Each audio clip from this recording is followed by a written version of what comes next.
Hey guys, Joe DeMarco from the Crazy New York Driver Show. Today is Friday, July 23rd, 2021. Welcome to another eBay video. Today we're going to be talking about your service metrics on eBay. Are they good or are they bad, and how you read them? That is the main topic. I'm also going to be talking about several examples of cancellations I received this week. I'm also going to talk a little bit about Amazon and a few other things. Before we get started, two things. Number one, the weather is pretty decent. It's at least partly sunny, 81 degrees. And the weather forecast for this week coming up is not all that bad. Only 3 or 4 days where I see clouds and rain, which is not bad at all. Give it to me. I'll take it. Second item is I'm having a bit of an issue with this Mac, and I'm hoping one of you guys can help me. I have a problem with the sound with the speakers. This Mac is about 6.5 years old, and it never caused me any issues. But just like that the other day, I'm having a sound problem. If I watch a video on YouTube, if it's a music video, the sound comes out all scratchy and crackly. If it's a video where people are talking, sometimes it's really bad and unwatchable, and sometimes it's barely okay. I cannot figure out what the problem is or how to fix it. I asked one of my friends, and he told me, or he sent me this link. First of all, I tried restarting the Mac. That did not work. Then he wanted me to restart the Mac and at the same time hold down these 4 particular keys, which are spread out equally all over the keyboard. I don't know why Apple doesn't come up with a better fix than that, but that didn't work. So if anybody has any quick ideas that a person like myself can implement, remember guys, technology is not my strong point. Everybody's good at things and everybody's bad at things. And like Clint Eastwood said, a good man knows his limitations. So if you have any simple ideas, I'd be very happy to try and implement them if I'm capable. I'm going to start out with reading your comments, questions, and concerns from last week's video. Several channel comments. RMP wrote, Joe, yet another great show. I will admit that your show is the only one that I look forward to viewing based on a weekly schedule. Always entertaining. Susan Deal wrote, I like that you show your interaction with walk-in customers. Dennis Copper replied to her comment and said, yes, me too. It reminds me of the old days how real businesses operated. People talk to each other and learn from people like Joe. Joe has a lifetime of knowledge about hubcaps. You can't go to school for that. It's priceless. M. Tracy Klein wrote, oh my Jesus Christ, Joe. I couldn't stop laughing when you started to sing. I think I watched it 5 or more times on my overnight lunch. Please make sure to do it every time you get a sale. Blessings and lots of cha-chings. Guys, anytime from this moment on, if I ever do get a sale live on the Crazy New York Driver Show, I will immediately stop the video and spontaneously break into song and dance. It'll be unrehearsed, and it will be whatever song comes into my mind, but it will only be if I get a sale live while I'm filming. A couple of people wrote in about buying and selling empty boxes on eBay. Dell's Deals wrote, cool video, Joe. Mate boxes can be good when selling an item. Do you remember the old Xbox scam that was doing the rounds 5 or so years ago that caught a few folks out? Had a buyer this week offer £50 for an item I have listed for £64.98. So I replied, make it an even £55. The extra £5 helps with shipping. You know, they declined. What do you do with some people? Be lucky, Joe, and have a great weekend. You know, the same thing happened to me this week, Dell's Deals. I have an item that's on sale, 10% off for $157. A cheapskate offered me $100. That's way too low. I know if I wait, I'll get the $157, but to try and get a quick sale, I offered it to him for $120, and you know he refused.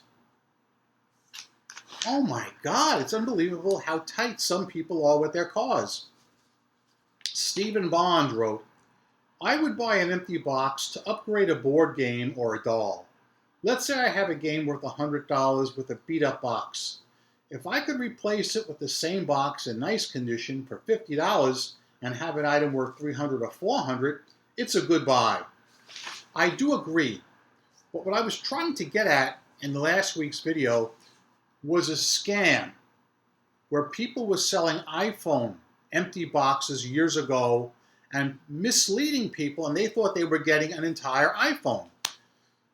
Some people did not understand that. I do realize in the collectible category, it's worth it if you have a collectible with a good original box to resell. So in that case, I totally understand selling a vintage empty box. Quite a few people wrote in about blocking people. I'm going to start out with Charles Decker. I do not accept returns for any reason, whether it's for buyer remorse or otherwise.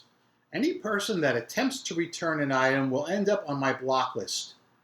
Any person that purchases an item and then attempts to cancel will end up on my block list.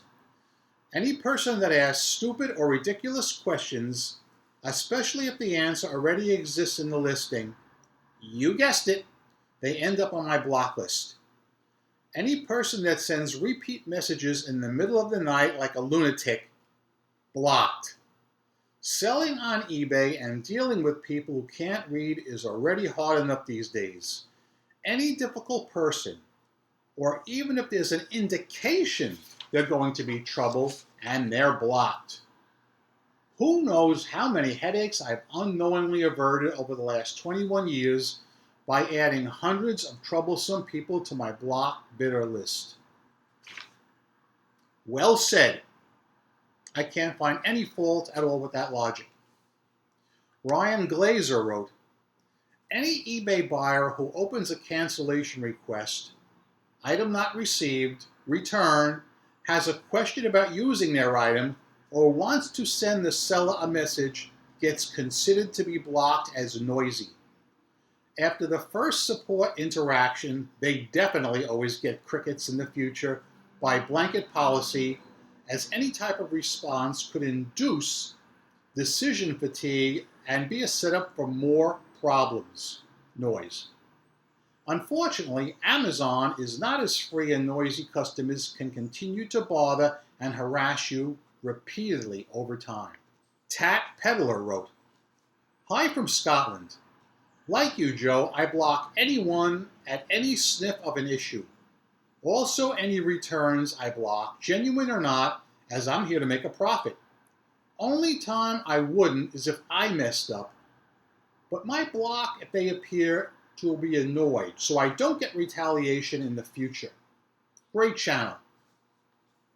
Caleb Bay also wrote in about blocking. No returns isn't real. People are returning things no matter what your policy is. Putting no returns on your listings is just making sure you get defects to go along with your returns. I do 30-day returns just to make eBay happy. I would pick no returns if no returns meant no returns. Anyone who returns anything gets blocked. Doesn't matter if they use the process honestly or dishonestly. If it's my fault, the problem could be solved without a return if the user sends me a message. If they jump straight on return, blocked. Even if it's a mistake on my part.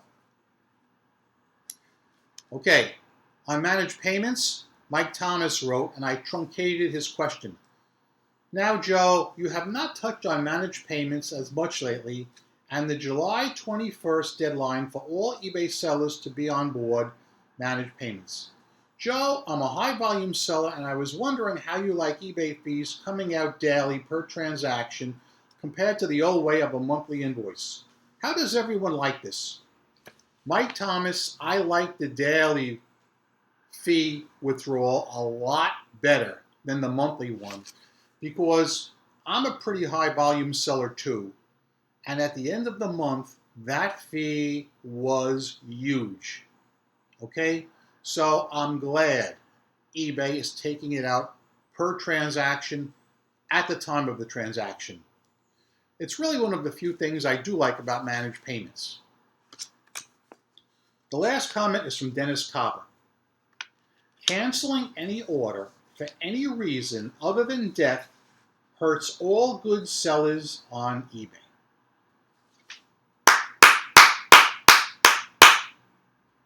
That being said, now I'm going to jump into this week's topics. I'm going to start right off with cancellations because, like I've been telling you, lately my cancellations are outnumbering my returns. It's sick. This time, I'm going to share with you not one, not two, but 3 cancellations I received this week, or should I say attempted cancellations. Listen to what Copper said. And I'm going to explain each one very carefully so you guys hopefully will learn from these. I've said in the past there are very few reasons why I will accept a cancellation. It has to be something, it has to be a real honest mistake where the buyer is still going to do business with me or where the buyer is going to remunerate me for the fees I've incurred. And although it rarely happens, it happened this week. So what happened is the other day, let's say around 3 o'clock p.m., I get a ka-ching on my phone. A guy buys an item from me. About 3 or 4 minutes later, another ka-ching. The same customer buys another one of the same items. That is not unusual. I have quite a few items that are listed in quantity listings. And sometimes instead of checking out 2 or 3 items, the people do one at a time because they don't know how to check out a quantity listing and change the quantity to 2 or more. So when that happened, it didn't concern me. A few minutes later, I received a cancellation request. The buyer wrote something like this: Joe, would you please cancel one of these items? I bought one of them from you, and I didn't get a confirmation that it went through, so I didn't think it did. So I bought a second one, and after I purchased the second one, both confirmations came in at one time, and I really only need one of these, so would you please cancel one of them? That is a totally reasonable and honest request. The man made a mistake. He's still doing business with me. I honored the cancellation, and I said, no problem. I was happy to do it. He responded back and thanked me. Finito. Example number 2. This happened on Sunday. A customer purchased a cheap $20 item at 9 o'clock in the morning on a Sunday. That in itself raised red flags. I rarely get anybody buying anything from me at 9 o'clock on a Sunday morning. All my West Coast people are still sleeping at 6 o'clock in the morning out there. So that was a warning. I wasn't home at the time, and I didn't print the label. I got home approximately 3 hours later, 12 noon, and printed the label. I get a request to cancel through the eBay contact system. Now, since the label was already generated and it showed on the eBay system, all he could do was message me. And he wrote to me and said, I would like to cancel this item if it's not too late. Of course, I already printed the label and boxed the item, and my policy is no cancellations. All right? It ain't happening. So I didn't even write back to him.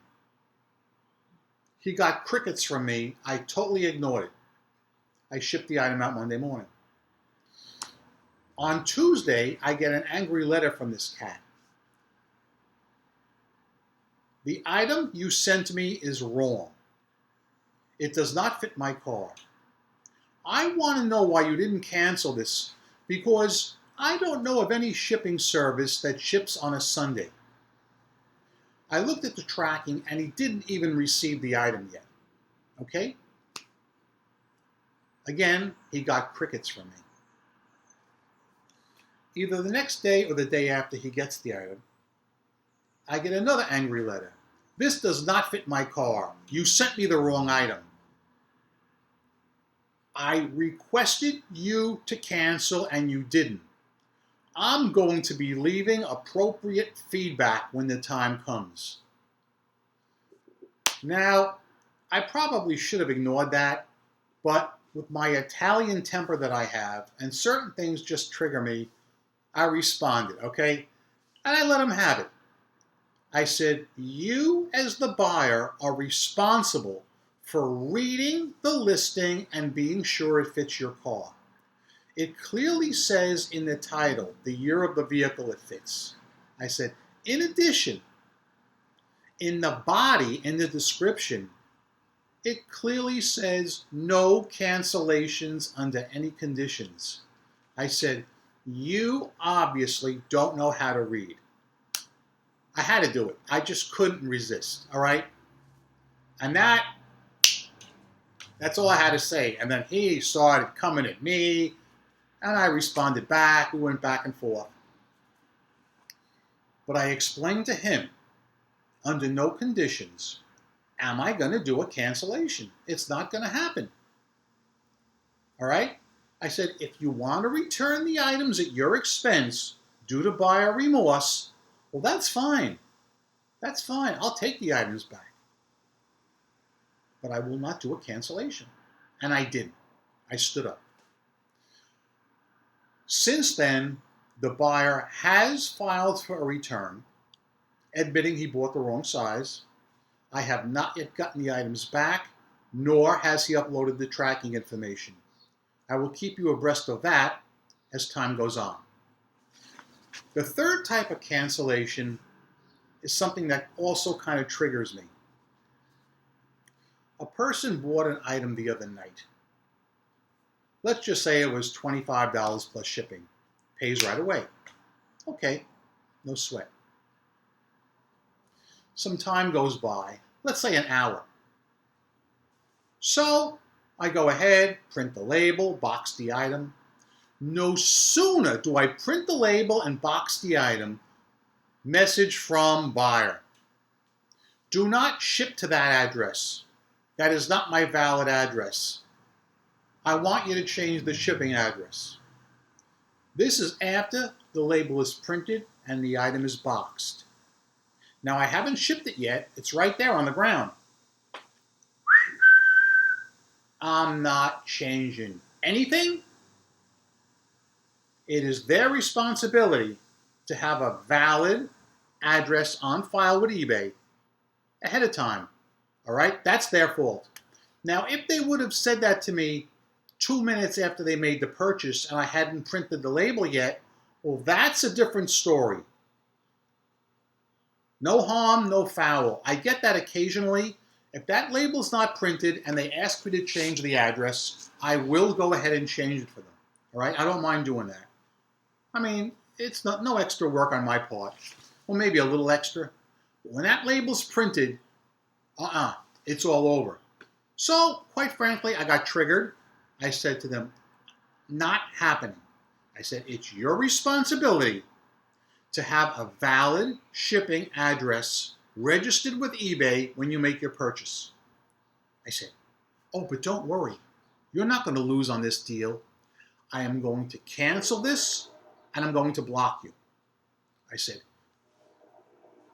you will now have to buy this item from another seller. I now consider the matter closed. And the weird part is, I normally copy and paste the link to another seller who has the same item. But this time there was at least 5 or 6 sellers who had the item cheaper than I was. I don't know why they picked my item, when if they would have done a little shopping around, they could have gotten the item cheaper from another seller.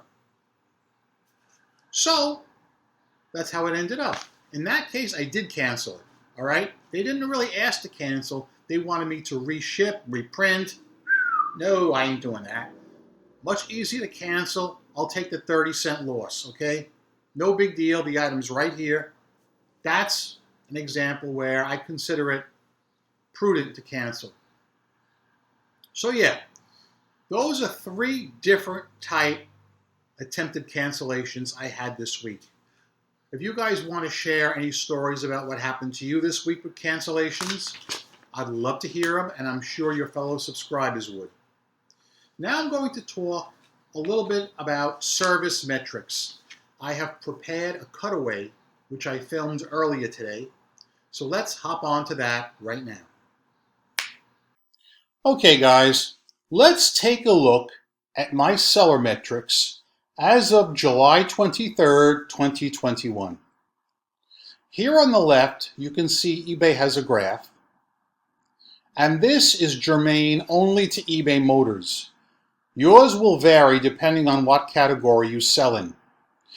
So you can see right here, the average person in eBay Motors gets 0.52% item not as described returns. I myself happen to get 0.24. Now, please do not let this confuse you, okay? This is only for items not as described. This is not returns in general. If it was returns in general, oh my God, I'd be busting through the roof here. But yeah, it's only for item not as described returns. Hold on a second, someone's coming in. Come on in. Thank you. You're welcome. Have a good day.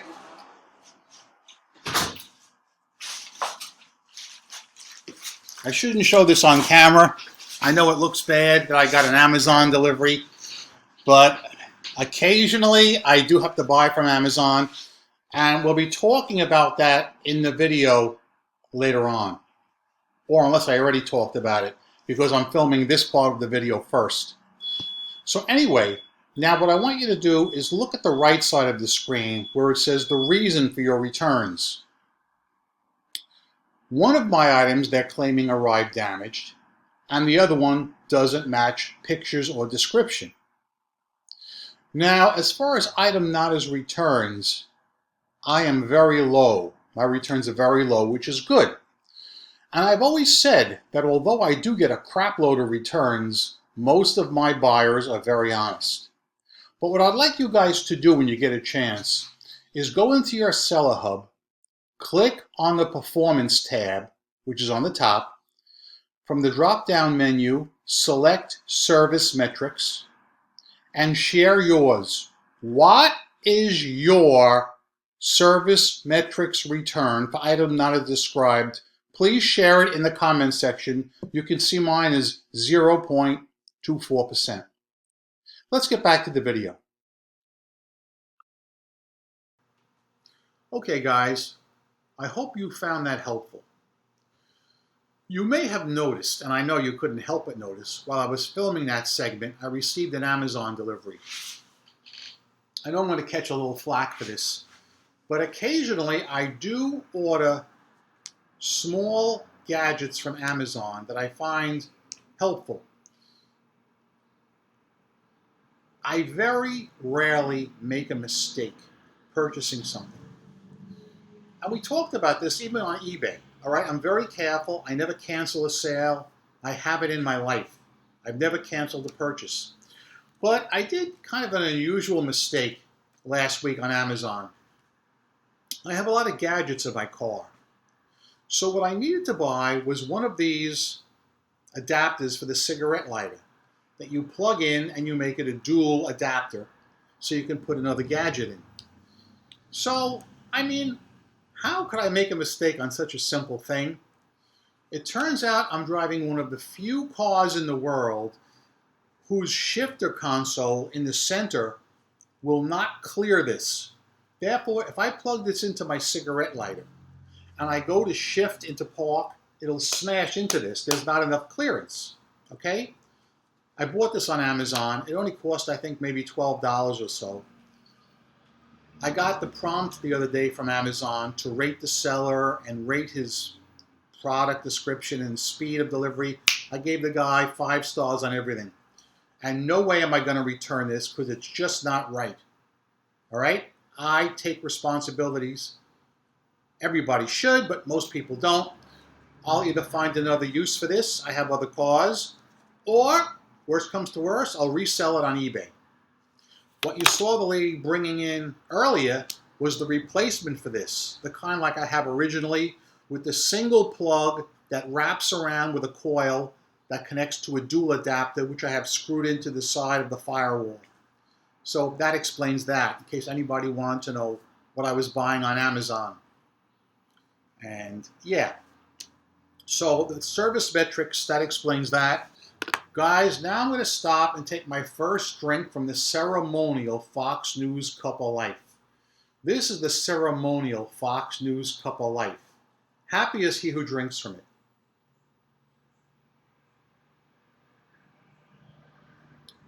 Wonderful. Wonderful. I see by the clock I have already hit my allotted time. There's a few other things I'd like to discuss now, but I'm not going to, because I feel that the ideal time for my videos is between maybe 25 and 30 minutes, you know? And that's the ideal time of videos I like to watch from other people. Sometimes I see people with videos that go into the hours. No, I just don't have that kind of time, all right? I like the short, concise videos where 1 or 2 important topics are covered, and I hope you guys agree with me and like my style. And the reason for that is because I'm Crazy New York Driver and you're not. Thank you for watching this video. Every Friday night I come out here and I make these videos to try and help you stay successful on eBay. If you think I'm doing a good job, please leave me a thumbs up. It tells me I'm on point and appreciated. If you don't think I did a good job, tell me in the comments section below what you want me to hit up, and I'll be glad to do it next week. Remember, I'm a seller friend, not a seller critic or skeptic of any kind. I've solved a lot of problems. I'm still making money online. I've never worn a mask on any of my videos, and I never will. I've never distorted my voice on any of my videos. I feel that's dishonest and unscrupulous. So yeah, I'm a CEO and a CFO of my own company. So that being said, guys, go out there, make a ton of money on eBay, rock on, and peace! Sales this week were excellent. I have no complaints about sales whatsoever. They're rocking. Returns, yeah, I had a few. But luckily, most of my people are honest and admit they purchased the wrong size. I had one guy this week that kind of irritated me. And let me put this in layman's terms. Let me use watches as an example. Let's say there are 2 type watches, a cheap Timex and an expensive Rolex. If you want to buy a Rolex, a sale! An eBay sale! Oh my God, I wasn't prepared for this, guys. What song could I sing? From the day he was born until the day he died, he was nothing but a thorn in his mother's side. She tried in vain, but he never caused her nothing but shame. He left home the day she died. On the day he was born. Okay, that's enough. That's enough suffering. You all know where that was from, and I hope you enjoyed it immensely. Can you believe it? The very end of the video, and you guys scored a song. So yeah, anyway, you know that if you're looking for a Rolex watch, you're going to be spending big money, over $1,000, I think. So if you see something that says Timex watch, $25, you really shouldn't expect to get a Rolex. Well, that's what happened with an item I sold last week. Just the stupidest of the stupid. I don't understand how people can expect to get a top name item like a Rolex watch at a Timex watch price. It just makes no sense. So yeah, let me get out of here. I've kept you guys too long. I know I went overboard with the singing and all that, but okay, you guys enjoyed it. Admit it! Admit it! Guys, nothing else to say but these 3 words. Don't be bitchy! Yeah!